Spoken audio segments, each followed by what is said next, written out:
Hey, what's going on, everybody? This is Jarrell Mason, and welcome to another episode of Beyond the Album Cover, where we get inside the entertainment industry with those in the know and give them their flowers while they're here to be celebrated.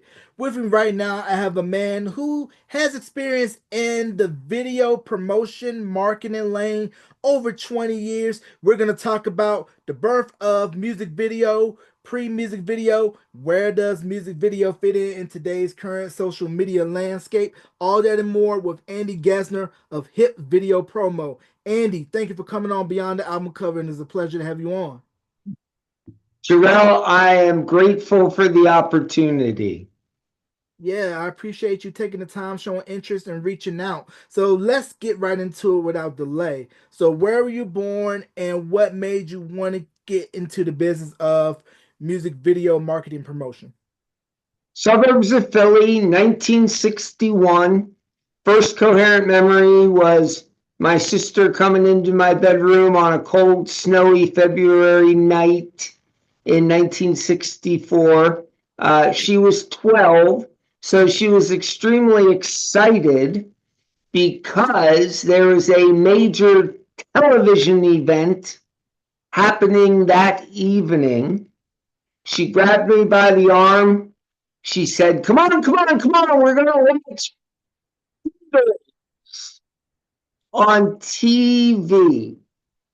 So I figured it was going to be some kind of insect show. I did not know what I was going to see, but it was a very, very profound first memory. And I'm convinced that it was from that moment on, over 60 years ago, that I think the big guy upstairs said, okay, this one, we're going to make him a music guy. So just always loved buying the 45 RPM singles.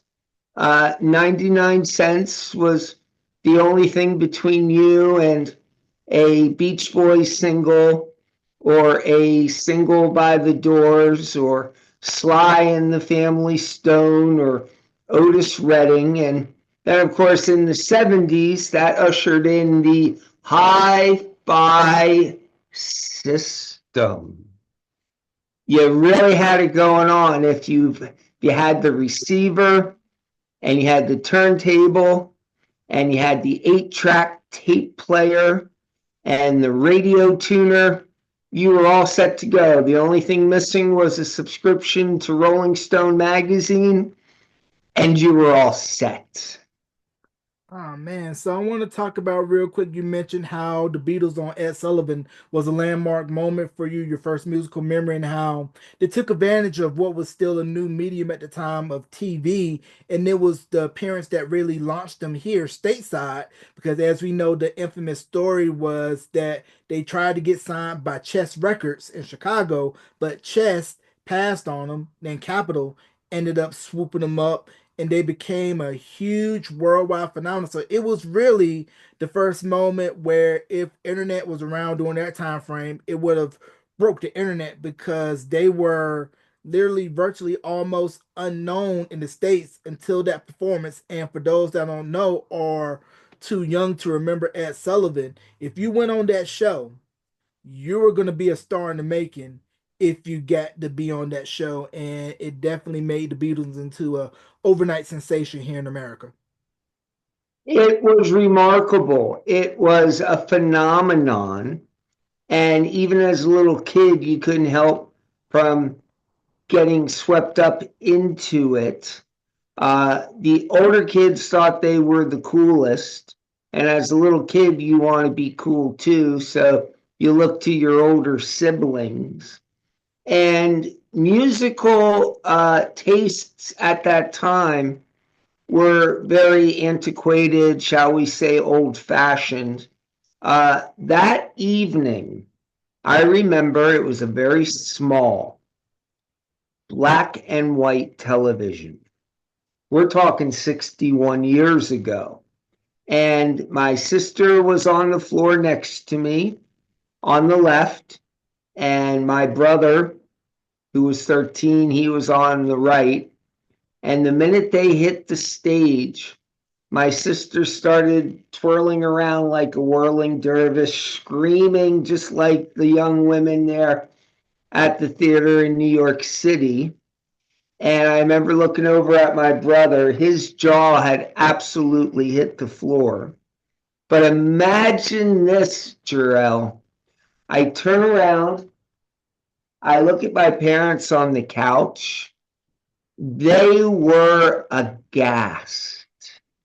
You could just tell they were extremely concerned that they were allowing their children to witness and to actually absorb, embrace such rubbish, such noise, such nonsense. These long haired British kids, yikes. And it's amazing how wherever you are, whatever you do for a living, whatever kind of musical genre you gravitate towards, great music will always find an audience. And we couldn't have known there that evening that they would then go on to release such an expansive catalog of incredible songcraft. But they literally paved the way for everything we've seen right up till this very moment.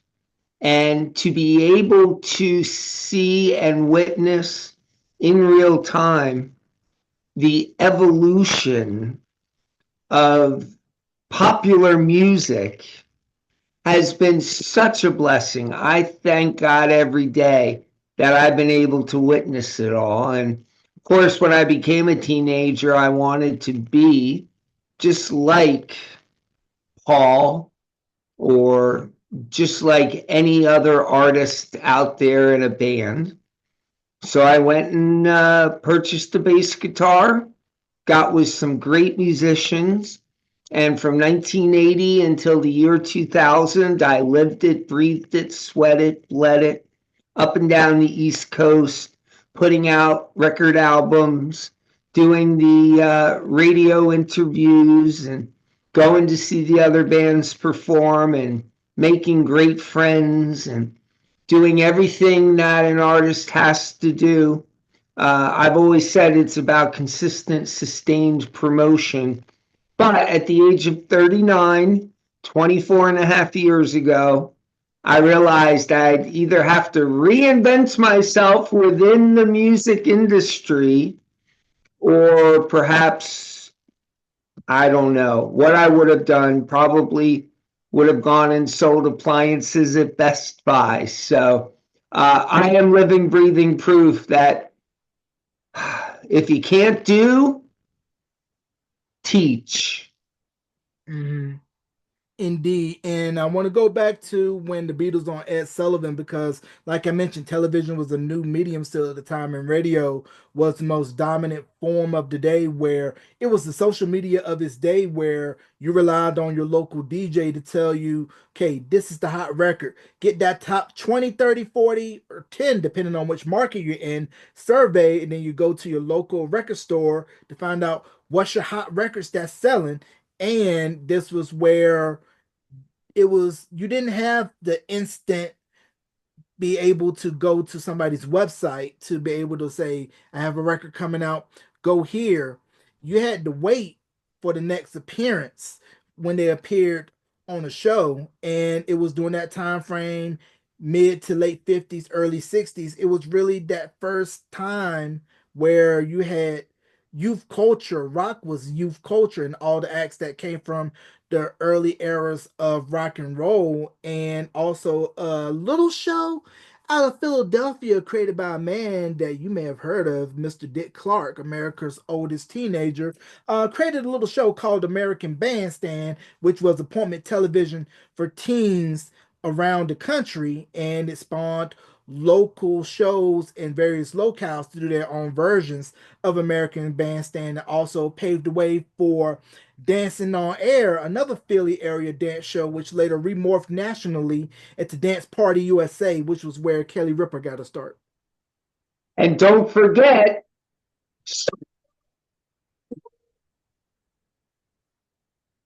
Train. Yep, Soul Train, the hippest trip in America, which was originally based out of Chicago, I believe on WCIU.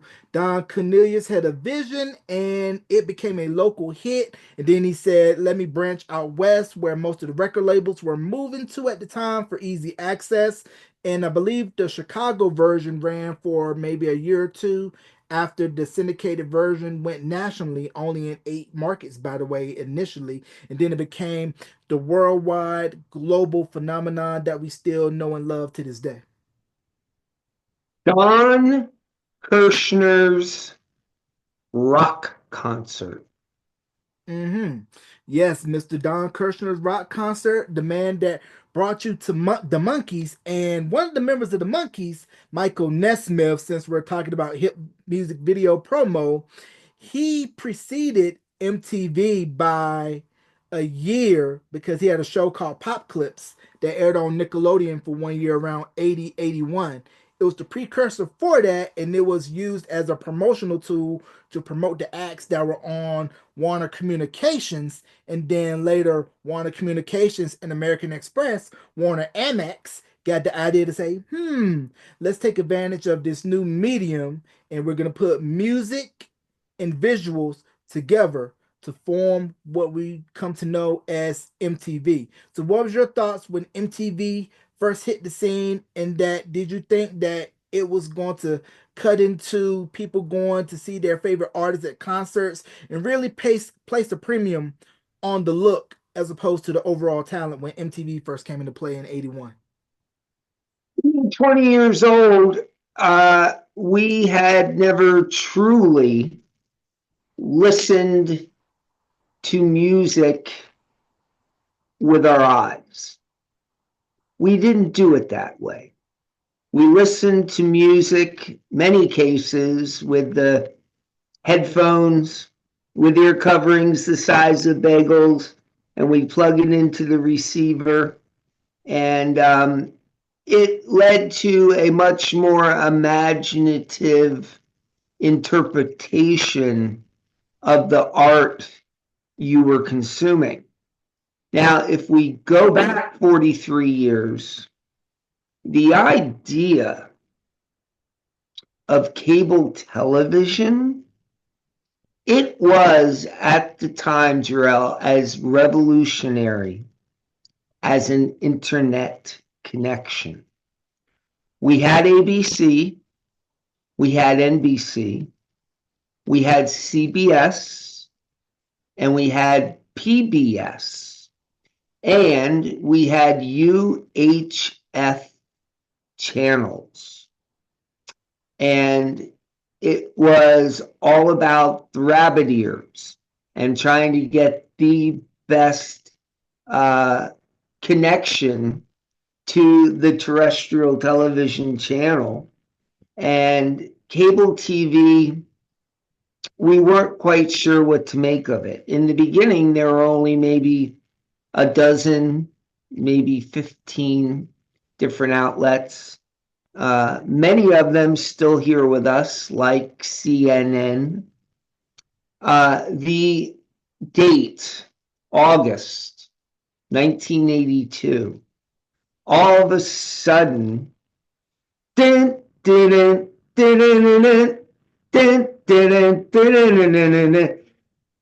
was magical. All of a sudden, you're able to listen with your eyes to your favorite artists. And for the first 12 months, there weren't a lot of music videos because the record labels had wagered that it would only be a matter of months before MTV would fold up like a cheap lawn chair. But it didn't.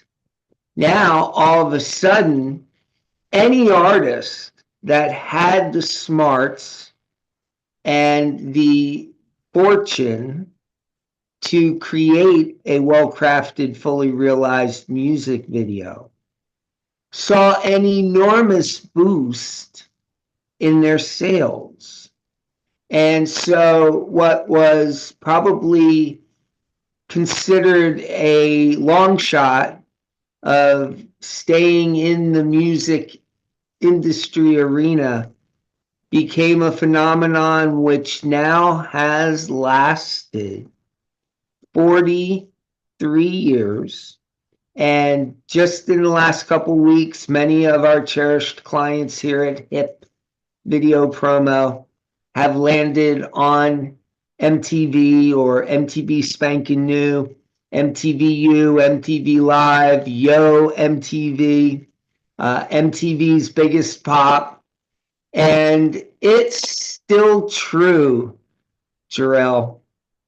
Having your musical brand associated and or linked with an iconic international brand like MTV or BET or CMT, that is a huge accomplishment for any independent musical artist. Yeah, because you mentioned when MTV first came out, cable was a revolutionary idea at the time because it was the early days where it was just, hey, we got this airtime on this cable station system, or we have this free satellite space on this transponder. Let's go ahead and let's pop up TBS. Let's pop up ESPN. Let's pop up KTLA. Have some super stations so you can get some syndication going so that people can see what it's like in Atlanta, what's it's like in LA, what's it like in Chicago on WGN, Yeah. and you got to get beamed nationwide to see what's going on in these other locales.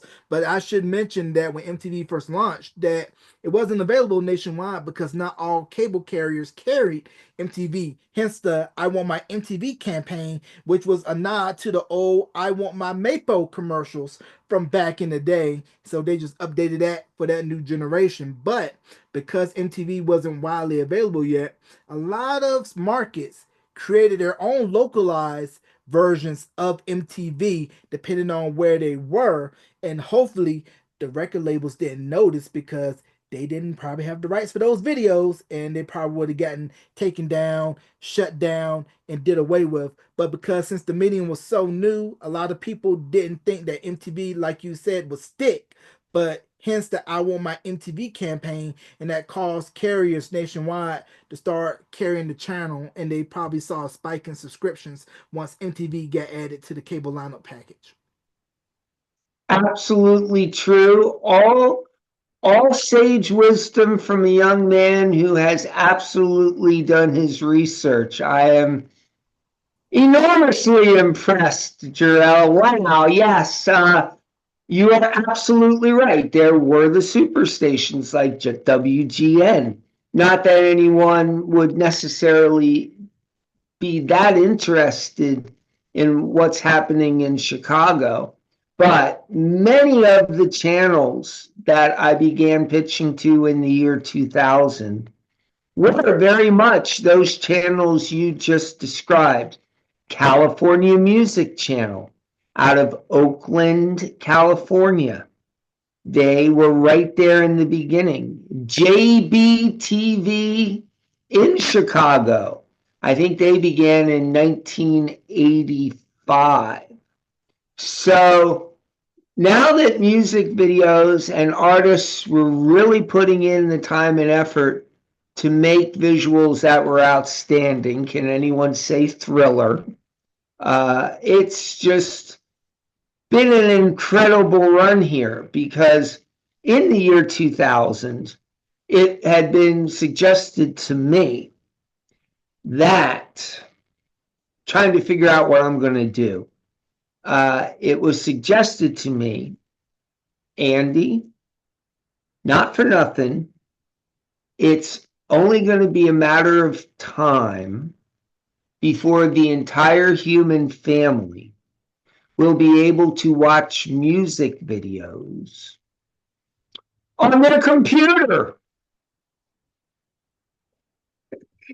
It sounded ridiculous at the moment, and I know you were just a little kid, but it seemed far-fetched because at the time you could click on a link of some kind of visual, go make a sandwich, go cut the lawn, take a quick trip to the supermarket, feed the cat, come back an hour later, and it might, emphasis on the word might play, but most often it either timed out or just unable to play video. Yeah. So I took that as a sign, okay, because it was someone who I trusted and was very technologically savvy. If the entire world's going to be able to watch music videos on their computer, you want to bet your bottom dollar there's going to be a newfound premium put on music videos and getting them the exposure and attention they deserve. So in the year 2000, we're pitching to television channels all over the country, including the national outlets, including Much Music in Canada, including MTV Latin America. We're also pitching to the content providers. If you can imagine, you go into the fitness center or you're shopping for sneakers at Foot Locker or you're at a nightclub or you go for Friday night bowling, Journeys, Hot Topic, barbershops, Harley Davidson dealerships. Everywhere you go, these retail locations are looking to enhance their customer experience.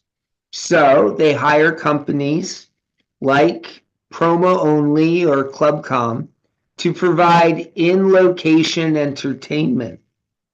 So when I began promoting music videos in the year 2000, that was pretty much everything we had going on. But then all of a sudden, music websites start popping up.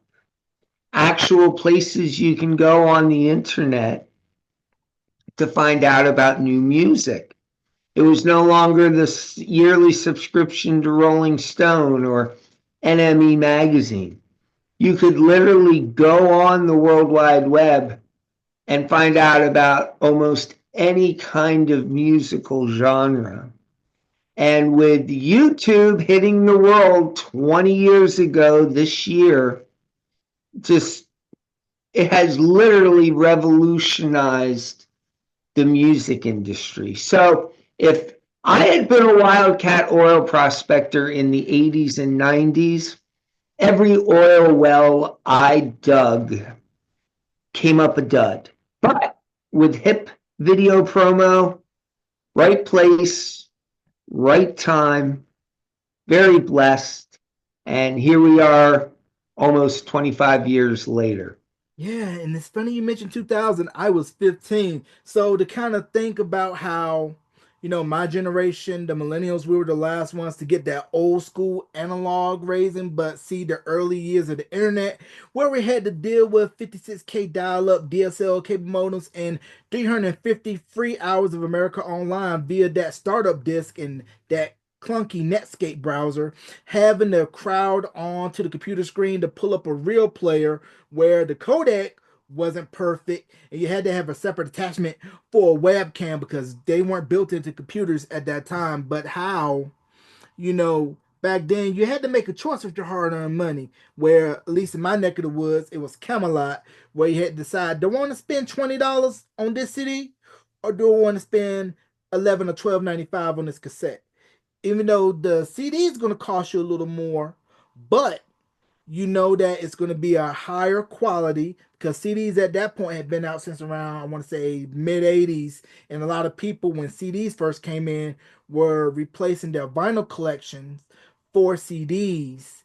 And how now we're seeing a resurgence in vinyl and cassettes among the younger demographic listeners, because if we look at streaming, you can immediately go to your DSPs, pull up records, and some records are not available for stream because back during that time they weren't able to see that people are not going to physically have content anymore. Everything's going to be all on the cloud, and it always seems like technology is always one step ahead of labels. And it kind of feels like now with streaming and the way that the royalty rates goes, that they haven't figured out how to correctly monetize the artist for something that they couldn't see 20, 30 years ago and it's here now in their faces, and we're seeing labels consolidating, folding, and you don't really have the record men in the business at labels championing artists to where you have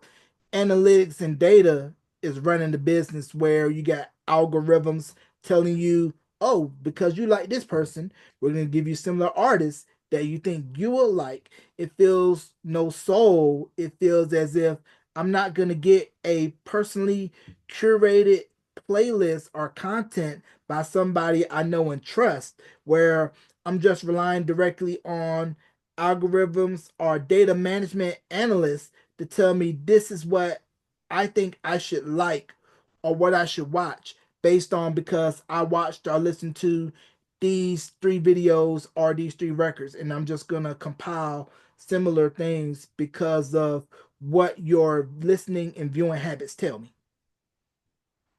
Absolutely true. 100% correct. And the old days of actually going and being the person to visit the stations at the time, they were, vast majority were mom and pop type radio stations. Of course, now everything is, as you mentioned, been consolidated and corporatized.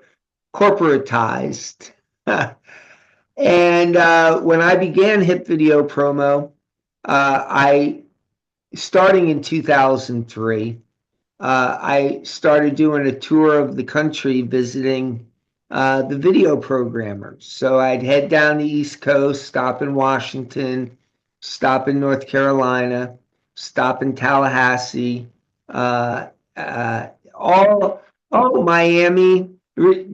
Jarrell, do you remember the box for Music 99 cents? that you control. Now, me, I didn't have the box in my cable system, but my grandma had satellite, so that was the only time I saw the box. But I was not that bold to call that number to request that song because it was like 2.99 per song. But the thing about the box was it was the first music video on demand, and depending on what part of the country you were in, the video playlists differ based on where you were. Imagine now, 25 years later,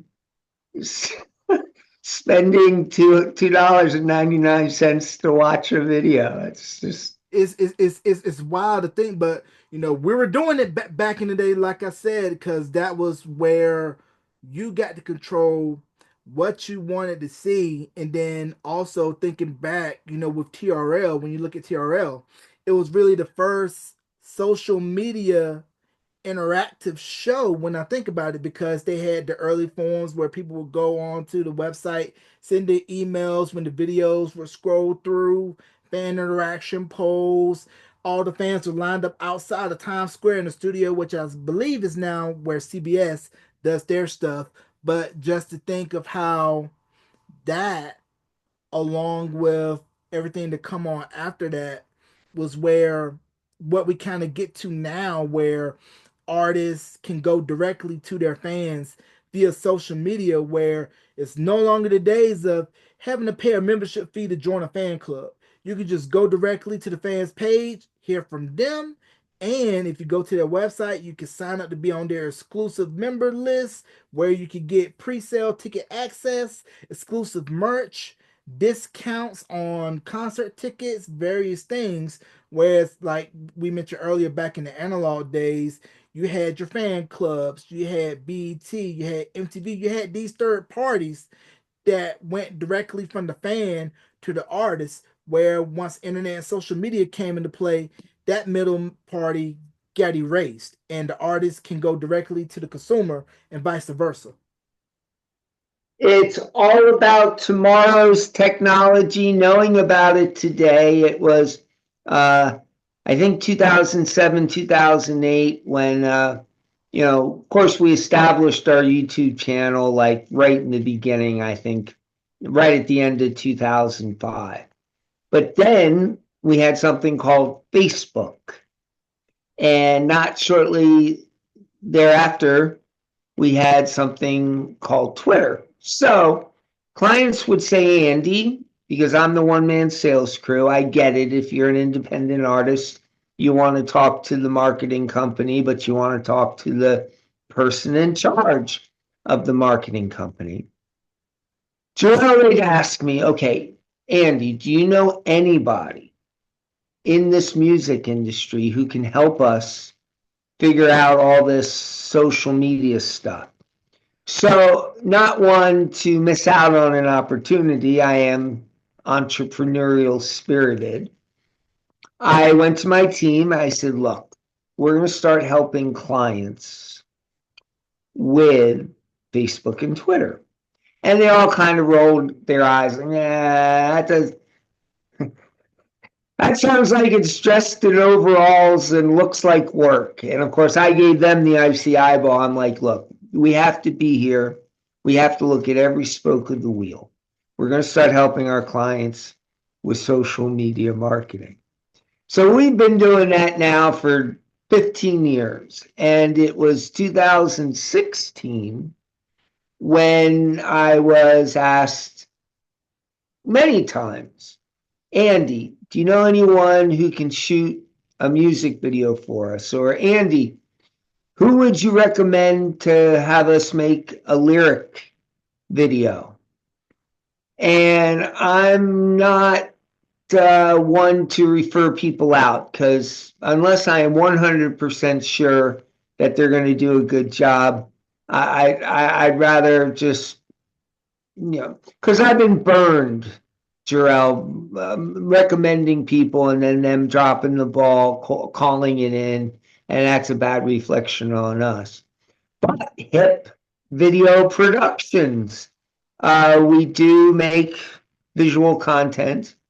2018, everyone was asking me to refer uh, to them someone who could help them get on Spotify playlists. Spotify playlists. Well, that was a no-brainer because after 18 years of pitching to people to get music video exposure, figured, okay, we'll just start pitching to the Spotify playlist curators. And now HIP, which just started as video promotion, is now video promotion, social media marketing, Spotify playlist pitching, helping clients create visual content. So it's always a new opportunity if you can just see a little bit out and realize, okay, these are things that talented artists, bands, songwriters, they're going to need access to. So let's figure out a way to help them. Yeah, and then of course with me being in the communications field, working in radio, it feels like what's going on now is the same game, but it's just different names, different stages. Because when you look at MTV when it first came around, you had your heavy or what would be considered power, medium or your light, so, or depending on the terminology, but still same focus, where your power stuff is going to get the most heavy rotation. Your medium stuff is going to get mid. You may get maybe one prime time slot showing, but not as much as your power or your heavy rotation video. Then you got your light, which will probably be buried overnight, new artist, and then it'll work its way up the charts. And then of course, the dirty little secret that they don't want you to know, but we all know it. You gotta pay to play. I'll say it one more time. You have to pay to play. Have some money set aside. Somebody's palms may get greased. Maybe some other favors may be in exchange to get on certain playlists. We all know it exists. It's no dirty secret. That's why record labels had independent promoters go to radio stations, go to music video stations, say, hey, what you gonna do for me to play Johnny XYZ this week? And we want 5 spins at first from 8 to midnight. Well, to play Johnny XYZ is going to require XYZ dollars and maybe some pixie sticks and some Flintstones Kids Vitamins, and I'm saying that loosely. If you know what I'm talking about, you know what I'm talking about. And be sure to leave it in a Hallmark card in an unmarked mailbox over at the FedEx office over on XYZ Street. I was speaking with a client last week, Hard Rock, and he seemed a little agitated. He said, I'm starting to get really just burnt out here. I'm like, what's wrong? He says, I just got the email from the guy up there at the Hard Rock station in Minneapolis. I said, well, did he have good news for you? He said, no, he just sent me a link to a gas grill. I said, what, Home Depot? He said, no, it was from Lowe's, but he promised me it's free delivery. And I said, I smell what you're cooking. Explain to the listeners what that means, Jarrell, in case they're confused. Okay, so pretty much in this scenario, we got XYZ artists try to get on XYZ station in Anytown, USA. DJ XYZ at XYZ station sends artists link to a certain product where you do this for me, I'll do this for you. You scratch my back, I'll scratch yours. I was low pay to play. There were venues. Andy, your band's going to have to sell tickets. I would say, well, we don't sell tickets.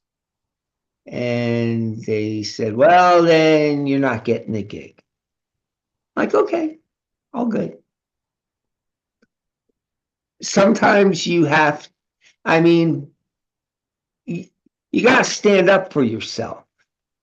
And so I would tell the bandmates, we're not getting, but you do things the genuine, authentic way, one fan at a time. It wasn't more than a year later. Guy calls, says, we want you to. Of course, we had built a much larger community, a much larger fan base. I'd love for y'all to open up for Deborah Harry. And I said, we'd be thrilled. From the legendary Blondie, that would be fantastic. I didn't say anything, and he didn't say anything, and he didn't say anything. He didn't say you're going to have to sell tickets. And I didn't want to be a prick. I didn't want to be like, are you going to make us sell tickets? But the idea is he realized he couldn't go there because I would have told him to go fornicate himself. We don't sell tickets.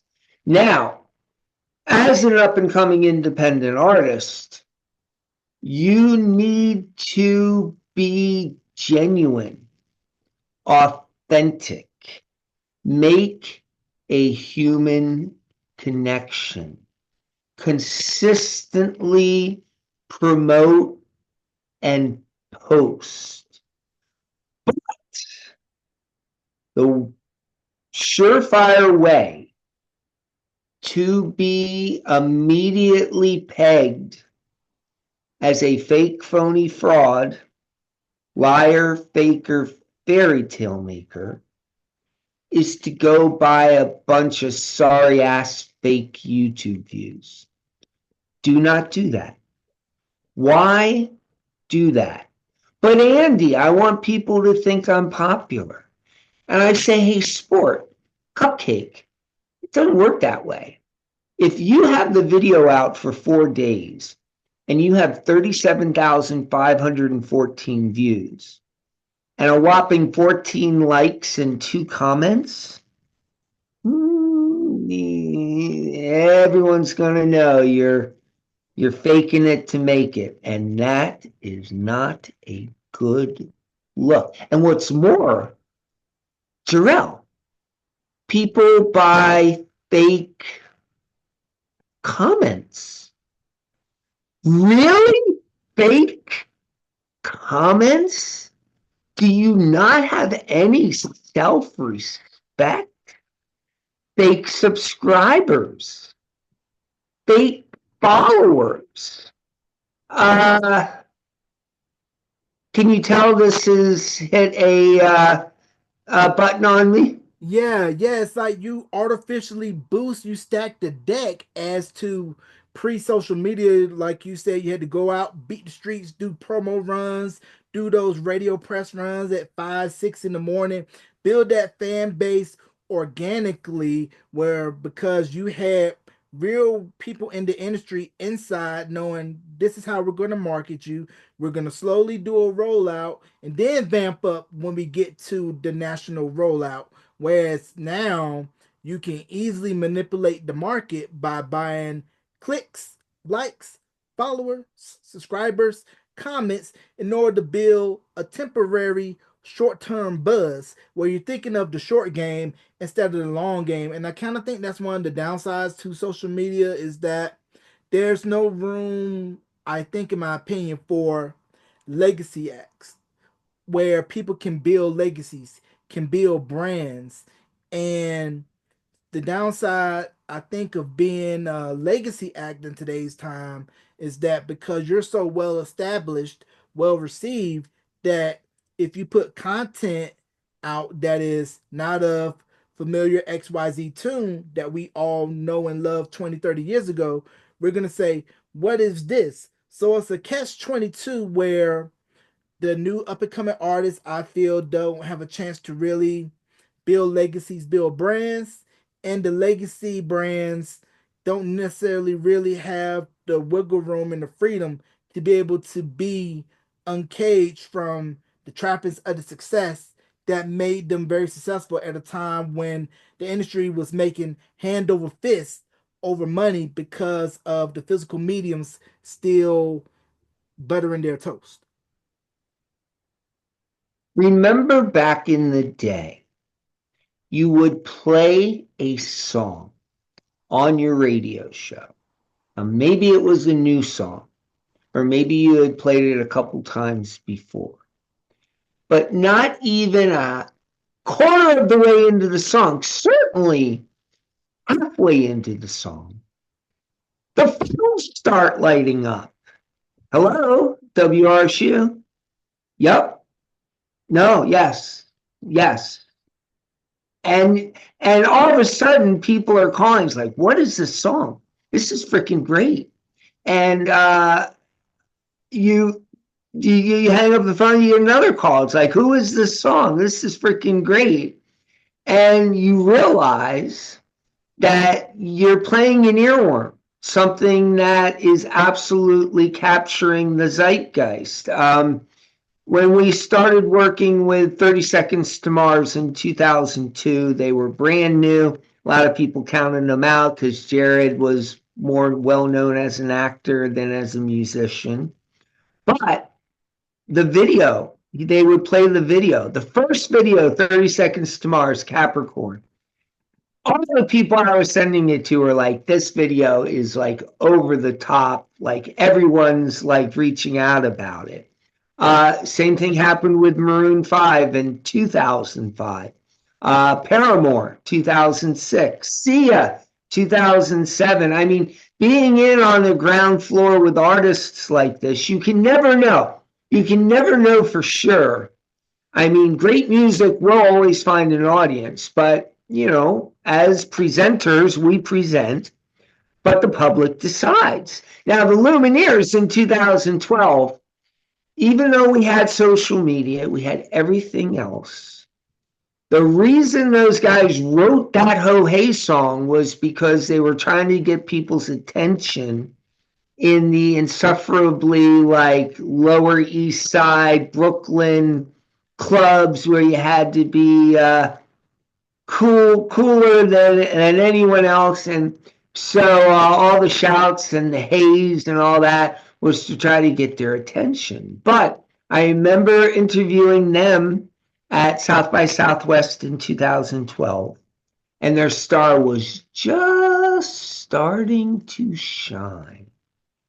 People Mhm. were enjoying the shows, and certainly people were singling out the song Ho Hey as a memorable and decidedly instant earworm. Mhm. But when I took that video, it didn't cost them a whole lot. Uh, to the major television channels, they told me to go suck eggs. They're like, no, man, come on. Folk Americana? Get out of here. It's not our thing, man. This folk Americana, that ain't going anywhere. Now, granted, the Mumford and Sons had started to get some traction, and then the Lumineers came along. And finally, I had to reach out to CMT and say, look, you got to cut me a break. Because they thought the song was hokey and cheesy and wasn't going to have any kind of impact. I said, you got to throw me a bone. Come on, man. Just put it, like you said, put it into light rotation. Let's see how it reacts. And that Lumineers Ho Hey song, why did that song react? The Lord Almighty did it. It just reacted not only all over the country, Mhm. all over the world. Jarrell, I mean, then and that's a great example because there's a band, no one knew who they were in March of 2012, but they're at the Grammys January 2013. Like remarkable. Yeah, definitely a quick rise, and it kind of brought me to the story of how radio was responsible for breaking records, and it kind of reminded me of New Kids on the Block story because I don't know if you know, but they were assigned to the at the time it was called Black Division of Columbia Records, and they put out their self-titled album '86, and it flopped, and they were on the verge of getting dropped by Columbia. They Maurice Starr convinced Columbia to let them put out Hangin' Tough. And Please Don't Go Girl was the lead single. And they did an independent video, which was only shown on BET and other urban video outlets. Maurice Starr paid for the video out of pocket. I interviewed Maurice Starr and Danny Wood and shared this anecdote. And it was at the 11th hour. Somehow, a pop radio DJ out of Florida saw that version of Please Don't Go Girl on BT, threw it on the pop station out of whim when the pop market wasn't even on their radar. It scored listener approval, and then Columbia started getting calls from top 40 stations across the country. Hey, you guys got any more stuff on them? You guys got a hit. And once Columbia saw, okay, we've been marketing these guys wrong the whole time. You guys are an R&B group at the core, but your demo, your audience, 12 to 25, teen girls, we're going to go in this direction. So that's why they reshot Please Don't Go Girl, shot it at Coney Island, and you got more exposure on MTV, Nickelodeon, 16, Tiger Beat because of one person's willingness to say, hey, I'm going to play this record. Because, like you mentioned, could be great group, great sound, great look, but because maybe marketing strategy was wrong, didn't go anywhere. And lucky for New Kids' case, that pop station DJ played the record on the whim, and it just took off from there and became the worldwide phenomenon that we all know and love today. Which should give hope to everyone tuned into this transmission if you are a musical creative is we get it. You think your new song deserves number one on the Billboard charts. Jarrell, you and I both know it's 20% the great art you create and 80% the marketing you implement. Yep, who has the biggest push? It's not that hard to figure out, but these people, oh my goodness, it grinds my gears. They think that because their music is so outstanding and their video is so well crafted that if they just put it on Spotify and put it on YouTube, the world's going to discover them and they're going to be a huge overnight sensation. Can you tell your fans, your audience, it just doesn't work that way? The if you build it, they will come philosophy of Field of Dreams is good in theory, but not actual in practice. You gotta build it, but you gotta pay and do other things to make them come. Not in that way, you nasty folks, but make them come listen to your music, see your videos, and then you get inside the rooms, and then you may get nominated for certain awards where they get voted on. Maybe some backdoor agreements are made. Sorry for spilling that dirty little secret, but that's how some of those award shows are, where it's backdoor dealings. Well, Columbia has X artists nominated for XYZ awards. Arista has XYZ nominations, and label ABC has XYZ nominations. So if you wonder why certain record labels have a dominant night at certain events, let's just say backroom dealings, maybe some unwritten quid pro quo. I would say allegedly, because I ain't got no money to file no lawsuits. Allegedly, I'm saying that to clear myself of liability. Allegedly. Now, Price Cooper Waterhouse makes sure that the votes are tabulated, but like I said, there's some probably maybe backroom dealings and some other nefarious things or other things that we, the public, may not be privy to. But if you kind of have some inside baseball knowledge of how the sausage is made, then you know certain things are going on where certain people use to get to where they need to go. So it ain't all by just you just got a good product. There's other things being greased behind the scenes that we may not be privy to. Mhm. Early 2003, we were struggling. We began October 26th, the year 2000. So we're about 6 months away from our 25th birthday. You had used the expression catch 22. Yes. How do you get anyone to hire you if you haven't worked with anybody notable? But how do you work with anyone notable if no one's going to hire you? So it's 2002, and we had just gone through September 11th, 2001. And I was almost ready to fold up like a cheap lawn chair. But you remember back in the day, we used to call people. Yep. We did that, actually did call people. And believe it or not, they would pick up.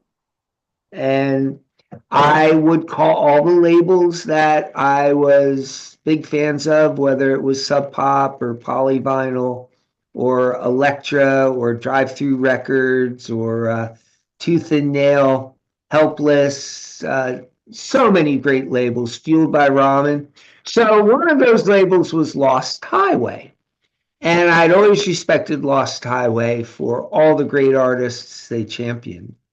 And finally, and I wasn't arm twisty and I wasn't overly persistent because, as you well know, Jarrell, when people were trying to get you to play a record, the more they bothered you, the less likely you were to do anything. So she calls the woman at Lost Highway and she says, "Okay, I got this video. We don't know what to do with it." I said, "Well, we'd be grateful to assist if you need marketing." She said, "Well, here's the problem. The video, I don't think anyone's going to want to play it." And I said, "Well, who's the artist?" And she said, "Well, it's Johnny Cash." I was stunned. I mean, the iconic Man in Black, the most legendary American musical figure of our lifetime. And I said, "Wow, Johnny Cash." She said, "Yeah, but the problem is within the video, Andy, it looks like he's about ready to die." Oh, God. All right, so, and then she says, "And what's more is it's not his normal musical repertoire. It's a Nine Inch Nails cover." Well, this sounds extremely intriguing. So she said, well, let me pop a VHS into FedEx. Can you imagine? It was only 22 years ago. We sent a video popping a VHS into a FedEx package. Anyway, she sent us the Johnny Cash Hurt video. Rest is history. Was just and remains still the most iconic cover that has been made into a music. He would have won. He would have won all those MTV Music Awards in September of that year. But he passed away 12 days prior to the event. So, speaking to the whole how things are kind of rigged, you kind of want to think they did the tally and all that, but he would have won everything. But because he wasn't going to be there, he didn't win anything. Mhm. Right. And then I want to backtrack to when MTV debuted in 81. I believe the Brits were a couple years ahead with the concept, and we were late to the game because whenever artists wouldn't make Top of the Pops, they would air promo clips in lieu of the artist appearing. For those that don't know about Top of the Pops, it was pretty much legendary show in the UK and Europe where if you appeared on there on a Thursday, you were famous by Friday because that's how a whole bunch of artists over in the UK, over across Europe became stars over there. And like I said, they were ahead of the forefront with music videos, whereas MTV, the US, we were a couple years late to the party because when you look at the early music videos, it was no concept. It was where let's just film, let's just go. Some of it, most of them were very guerrilla style, where if they shot in public, let's hope that nobody catches us so that way they don't tell us to stop shooting. But I think really the first person to really understand how music video can transcend career, artist trajectory, and be a visual component to the record was Michael Jackson. Because when you look at Michael Jackson, when you look at Thriller, it was a worldwide event where people were literally tuning into the TV sets to see it. And then they aired a making of the video after that. And this was at a time, as we all know, MTV hardly played any black artists. You know, Rick James was blowing the whistle saying that this is back of the bus plantation style because MTV felt that his video was too black, felt that, you know, you're not going to translate to middle America who we're trying to market to. And there's a famous video of David Bowie grilling Mark Goodman, taking him to task about why are you guys not playing black videos. They are just as talented as these white artists, but because you're saying because of a dirty little thing 400 years ago called racism, you don't want to play them because you don't want to offend Mary, Susie, Paul, Jane, and somewhere in the town USA, Iowa, because that's who you're trying to get to be your subscribers. Try to get those ad rates up for those cable systems because if you're this, you're bad for business. But Michael Jackson, along with Walter Yetnikoff, we got to give Walter Yetnikoff some props here because he called MTV Direct and said, if you don't play him, I'm yanking all the videos from my library off the channel until you play Michael Jackson. And MTV folded like a lawn chair, and the rest is history. Yeah, he was the Jackie Robinson of MTV. Mm-hmm. Yeah, so talk about just how, at least from your viewpoint, how Michael Jackson was able to understand music videos early on and the power that it possessed, and then everybody else caught on. Because I remember as a kid when the Remember the Time and Jam video debuted, it was simulcast on stations worldwide: MTV, BET, CBS, Fox, ABC, NBC. It was an event. You would run and break your neck, not literally, figuratively, to go watch a Michael Jackson premiere. He really did own the 80s. And for people who, like yourself, who was born in 85, and you, is that the correct year? Yeah, 85. Okay. Um, 15 years earlier, I'm 10, but I remember it vividly. Jackson 5. And when all of a sudden it doesn't look like there's going to be any Jackson 5, there's the Jackson 5. And then as that single leaves the number one spot on Billboard, how can there be another one coming up the chart? And there's a third one. It's like they're all going to number one. Then a it's like, my God, these kids from Gary, we haven't ever seen anything like this. And then all of a sudden, what a great list of course, there wasn't cable TV yet, but the Tiger Beat and the 16 and all of the magazines. And there he was, just becoming a teenager. And you should know, and you probably do, they had a Saturday morning cartoon. And then they were again, they were doing commercials for Alphabet. Man, it was talk about being omnipotent and omnipresent.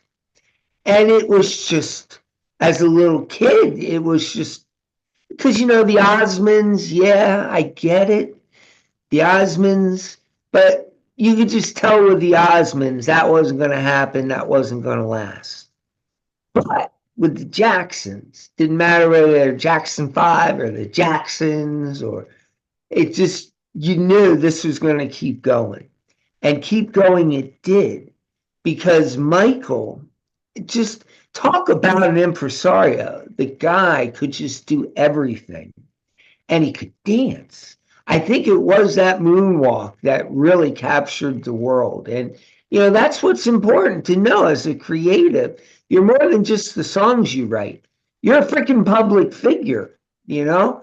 Michael was not afraid to make those kinds of human connections with people.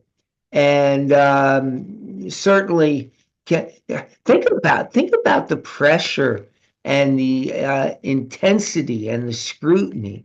And he just kept coming back all throughout the 80s, delivering again and again and again. Hmm. Yeah, and then another artist I think understood the medium very well too was Madonna. Because Madonna, right place, right time, right look. You had young girls having the boy toy belt buckles, dressing like she was in Desperately Seeking Susan. And then the one thing that she did very well was that she didn't stay stale. She always reinvented herself. And when you see acts like Rihanna and of course Lady Gaga, took a page out of Madonna's playbook. So just talk about how Madonna understood the medium as well and how she transcended, genres and everything with her gender bending music videos and just being very, very strong in her concepts and her always reinventing the wheel and not being stuck. Share that it was probably until I was 25, 12:30 p.m. every Saturday, I would tune in. Yeah, Dick was getting a little old and gray, but he was indeed still Dick Clark. And he still would have a lot of the cool, new bands on. Uh, very analogous to Top of the Pops in the United Kingdom. But he had on Madonna. Madonna. There she was. And just basically speaking directly to the culture of young females in the early 80s. And at the end of the interview, she's very confident, not hubris filled, but confident. Dick says, "So, what are your plans moving forward?" And she just kind of looked out at the audience. She said, "To take over the musical world." And I think that kind of stunned Dick a little bit. But she said it in almost a cute, kind of unassuming way with that little glint in her eye. Mhm. So Dick Clark says, so what are your plans moving forward?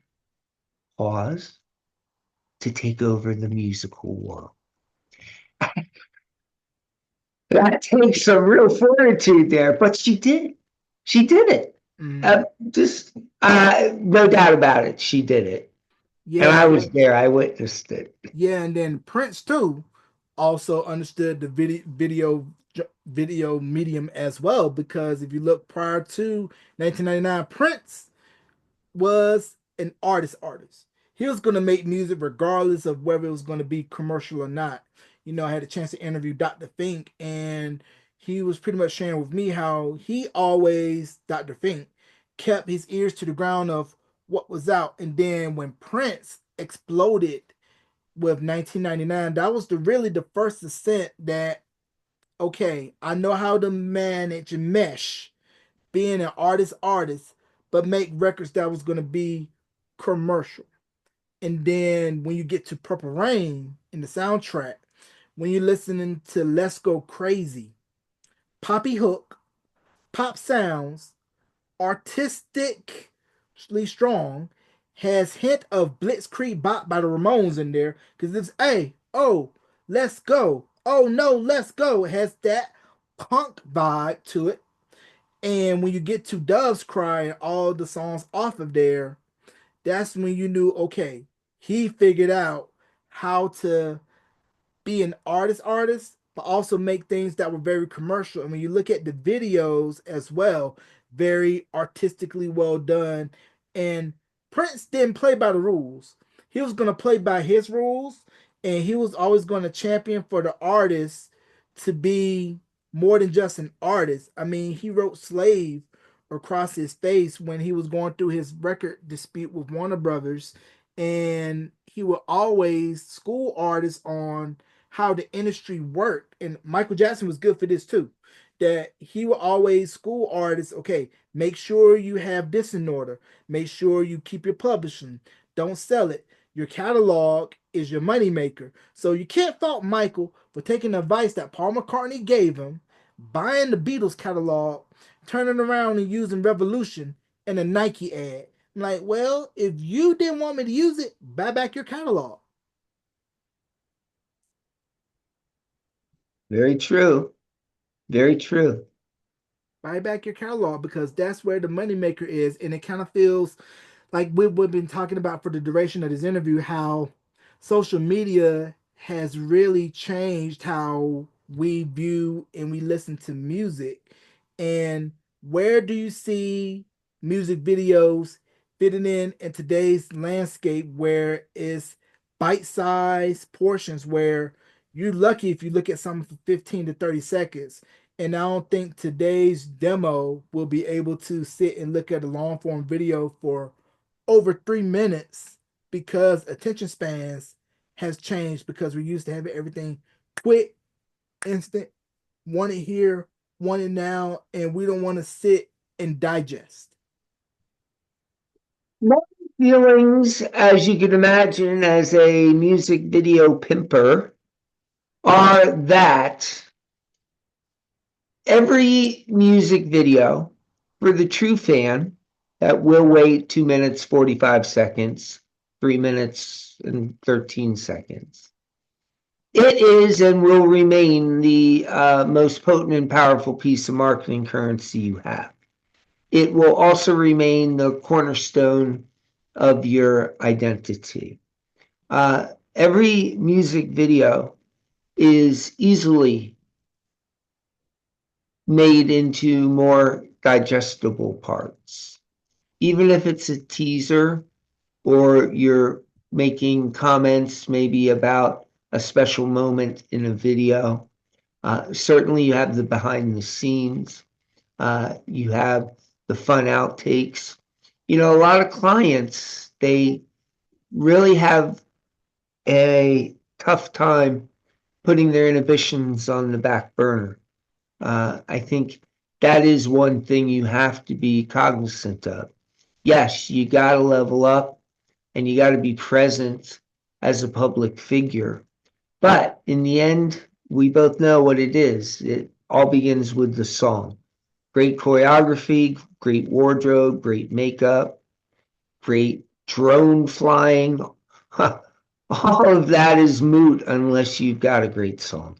Yeah, and then let's talk about too when music videos were at its peak, the budgets for certain departments varied too, because your pop department was going to get more money for budgeting for videos as opposed to urban, for country, for rock, unless you had something that really popped. Because you mentioned Sub Pop earlier, and Sub Pop record label out of Seattle, and how that label really had the ground floor on what would to later become known worldwide as grunge before grunge became nationwide thanks to Nirvana Smells Like Teen Spirit, and how it kind of seemed like when Teen Spirit dropped, I was around 6, 7 years old when Smells Like Teen Spirit and Nevermind dropped, and how it was the most unlikely record to go pop,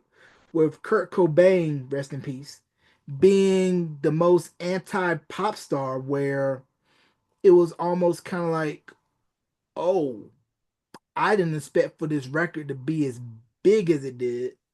And then Nevermind actually became the number one record in the country off of returns, because I believe people were going to go return Michael Jackson's Dangerous in exchange for Nevermind. And that what led to Nirvana to become the worldwide successes they were. And then it's amazing to see David Grohl's second act as frontman when going on to do Foo Fighters. Rest in peace, Taylor Hawkins. Mhm. One of the labels that we've always enjoyed championing, uh, Sub Pop would be right up there with Polyvinyl and maybe Fueled by Ramen uh, as some of the just best people in the music industry. And the first group of videos they brought to me were the Shins, Iron and Wine. These are like their first ever videos. And Mud Honey. Yes. Talk about the OGs of grunge. And I was just in seventh heaven. And then they would continue to bring the great music, whether it was the Postal Service or Fleet Foxes or Flight of the Concords or uh, Hand in the Heart. There were so many. It was just a magical time. But we've seen over just your 40 years, my 64, how music reflects culture, culture reflects music. Um, and man, your knowledge of music is really phenomenal. This has been such a fun conversation. Yeah, you mentioned earlier how retailers they would have their own music video specific channels to boost in customer traffic into their stores, and this is where it ties into the music piece. I was 12, 13 in Colonial Heights, Virginia at South Park Mall. Was going to go get something at Champ Sports. All of a sudden, I hear the voiceover artist say, "And here's In Sync and I Want You Back," not knowing what they were. And when I saw the video, I was like, these guys look very interesting. And this was right around when NSYNC was just making their break here in the US. Because mind you, they had already been seasoned in Europe for a couple of years. And this was their US version of I Want You Back, because they released a European version that never saw the light of day here in the States. Well, now because of YouTube, but back then you didn't see videos from Europe unless you somehow had somebody importing you that stuff. But they shot a US version of I Want You Back. And then what really led to their trajectory here in the States was they had a concert special on the Disney Channel. Now, I was smart on Disney in realizing we got groups and artists that's tailor made for our demographic, which is teens and newly termed at the time tweens. So let's go ahead and let's showcase them, and that boost up traffic sales for album, boost up viewership for the network, and concerts for these artists. And how NSYNC ended up getting their special on Disney. I had a chance to interview Donna Wright, and she told me how originally it was offered to Backstreet Boys, but they turned it down because they felt we're too old to be playing Disney, but not understanding at the time how the business works. Like, this is your core demo that you're courting. So the person who was in charge of scheduling talent had to come up with an alternate act quick, or else the acts was gonna get dropped.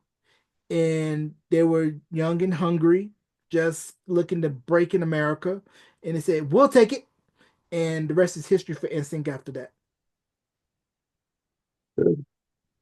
Very true. Yeah, so that just shows you how you're able to find the right place, the right time, the right artist, the right group to be able to go into your core demo, which is tailor made for you. Whereas we see now everything is so fragmented where I don't think we see that commonality anymore where you have, oh, I like this artist here. Oh, I like this artist too. Oh, you like this artist too. It's really no sense of community where you can pretty much cater to your niche audience and just be good with that. It's almost akin to back before Vince McMahon brought up all the regional wrestling territories and made WWE a national promotion. It almost feels now, because everything's fragmented, it's almost like we're going back to regionalism, where I could just be good and content with my core audience in this area and not need the major success, where I could just be content with this. Where when you look at Southern Soul artists, they can make a good living going up and down the Carolinas, Virginia, Florida, Alabama, Texas, and not even making a dent on the national music scene. Same thing for Carolina beach music. It's a niche genre, but you can make good money and have a good core audience just going with that niche. Almost kind of like when I believe it was Island, Chris Blackwell's label. They had tried to make Go Go national because I believe they tried to sign EU or did sign EU. This was right after the Butt became a big nationwide hit because of School Days. And they said, hey, let's see if we could translate this nationally. But it's okay to say this is just for us. Go Go is just DMV, DC, Maryland, Northern Virginia. That Bay Area rap is just for Bay Area, Oakland, and surrounding areas.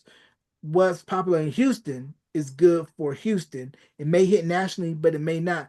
But it's okay to say this is our scene. This is ours. We necessarily don't need the national approval to say this gives us validation.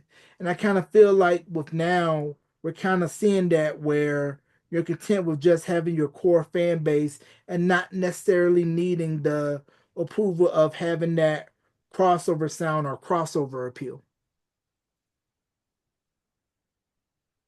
It's my advice always that if you're chasing after what's going to uh, be the best path potentially financially, you're missing the point here, I think.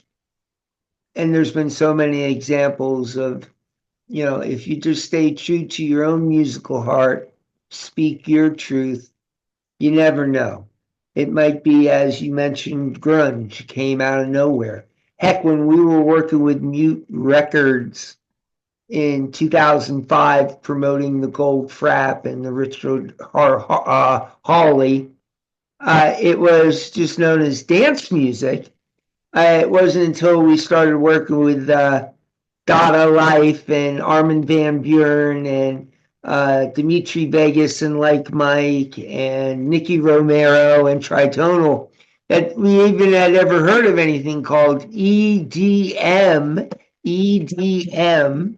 So, yeah, there's no way of knowing what's going to come next, but certainly with this whole new musical mosaic where you don't have to read about it in a magazine and then get in your car to go to the record store to see if they have it in stock.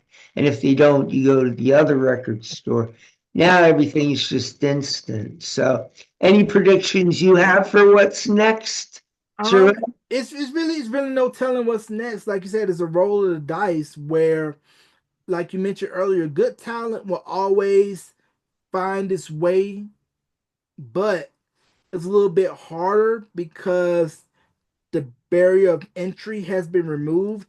Where if you got a mic, Wi-Fi, computer, idea, some equipment, and it's very DIY, where you could enter it in. But if you really want to stand out, you just have to have right look, right place, right time. Got to be consistent, like you mentioned, with posting, because if you're not engaged enough with your audience, then they'll go on to what's next. But I believe that, you know, the one thing I would caution against though is don't just post for the sake of, because of wanting to just get out in front of it before they go on to the next. But make sure that it's intentional, that you're doing it with a purpose. And I believe the next star is out there. I believe that, we will get back to where we'll have the cream of the crop to rise. But once again, you got to be able to balance out what the data management analyst is telling you, as opposed to where, like I mentioned earlier, the record company people working were telling you, okay, this is what's going to be in. But they had an investment because either they signed them or they said, hey, we're not going to put you out yet because you need a little bit more seasoning.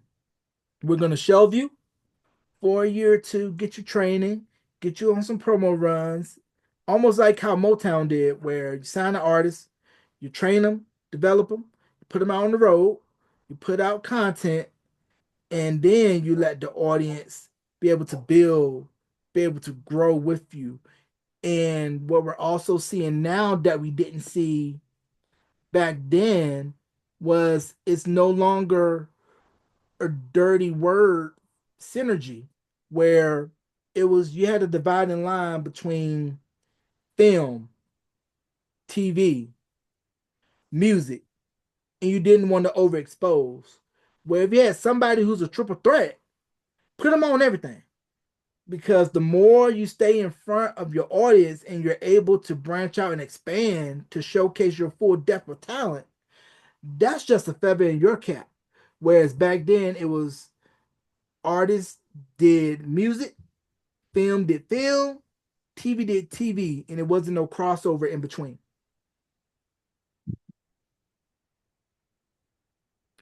So that's Oh, why, yeah, so that's why I feel, it's going that you're still gonna have your talent. It's just gonna take a little bit more work to sift through all of the artificial flavoring, that's out. But just don't be discouraged, artists, just by not having it be handed to you overnight. It's not like Willy Wonka and the Chocolate Factory where you're just gonna get a golden ticket. You gotta grind, gotta put in the work, and you gotta set some greenbacks aside. You gotta set some greenbacks aside, because if you don't, you can forget about it. So before we conclude this interview, Andy, any shout outs you want to give, and also plug your socials and whatnot? sure. Well, first, anyone who has tuned into this transmission, quite likely not only are you potentially a huge music fan, but you could potentially be a musician. Played my first rock and roll show in January of 1980. So I've really always wanted to help others because The best way to get things you want in life is to help others get what it is they need. And this is the company where, unlike most music marketing companies, where not only do you not get to speak to the person in charge, at a lot of these places, you don't speak to anyone. So I am old school in the way that I want more feathers in my United States Marine Corps utility cap. I want to be able to say that, just like Justina Valentine when we began in 2013, a lot of people weren't quite sure that she'd be the huge star she is today, but we were sure. Or someone like Jacqueline Carr, who at the age of 19, 16, 6 years ago, yeah, she had that force of nature like Mavis Staples meets Aretha Franklin voice. But I mean, there she is this year winning a Grammy. Just, and she's only what, 26? I love getting in on the ground floor. So you're a musician, you don't like the marketing end of things, you don't like the fact that you uh, really have a tough time putting your inhibitions on the back burner. You're not quite sure how to do the visual content, or you need help with social media marketing. 732-613-1779. I am a phone call guy. Or HIP, HIP, hipvideopromo.com. Our socials are at HIP Video Promo. And you really just have to Google us and you'll see, man, we've been very blessed to promote over 4,800 music videos. So, along with turning 25 this year, we're very, very close to hitting the magical 5K mark. And I figure, hey, I'm 64. I'd be more than happy to do this until I'm 89. It's true. If you love your job, you'll never work a day in your life. And you can see I just sit here on the couch with Buster the cat and my staff in the next office. And yeah, it would be a great pleasure to hear from you. If nothing else, my consultation is always free. And the truth has a certain ring to it. Visuals. Everything is visual. We live in a video centric world. Yes, music is still music, but refer to what I just shared. It's a very, videos important, marketing important. We're here in New Jersey, and I hope you reach out. So hit up Hip Video Promo for all your needs. Got the numbers, you got the links, you can catch this interview wherever you stream podcasts and on the official YouTube channel at youtube.com/beyond the album cover. Ladies and gentlemen, let's give a big thank you to Mr. Andy Gesner of Hip Video Promo. Andy, it's been a pleasure, and you're always welcome to come back on the podcast anytime. Thank you so much. It has been a great pleasure. Jarrell, keep fighting the good fight. Stay strong. Yes, sir. You got to fight the powers that be,